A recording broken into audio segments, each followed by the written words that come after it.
Hey guys, இன்னைக்கு நம்ம ஒரு அனிம் மூவியோட தமிழ் டப்பிங் அப்டேட்டை தான் பார்க்க போறோம். அது என்ன அனிம்னு கேட்டிங்கன்னா 2016ல ரிலீஸ் ஆன யுவர் நேம். அதான் கிமினோ நவா. நம்ம ஹீரோயின் இத்தமோரிங்கிற ஒரு கிராமத்துல வாழ்வாங்க. நம்ம ஹீரோ சோல் நகரத்துல வாழக்கூடிய ஒரு பையன். இவங்க ரெண்டு பேருமே ஹை ஸ்கூல் தான் படிப்பாங்க.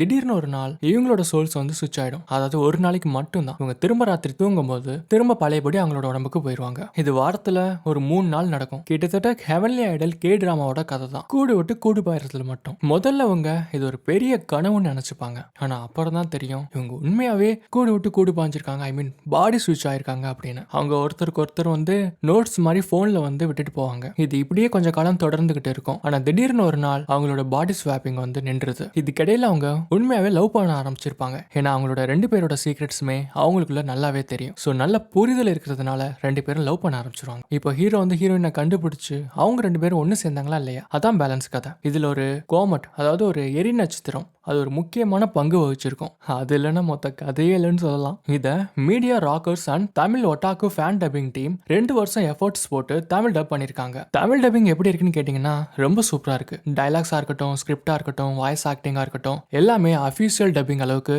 தரமாக இருக்கு. ஸோ உங்களில் யாராவது யுவர் நேம் தமிழ் டப்பிங்கில் கிடைச்சா நல்லா இருக்கும்னு நினைக்கிறவங்க மீடியா ராக்கர்ஸ் இன்ஸ்டா பேஜில் செக் பண்ணி பாருங்க. ஸோ அவ்வளோதான் இந்த வீடியோ. டாடா பாய்.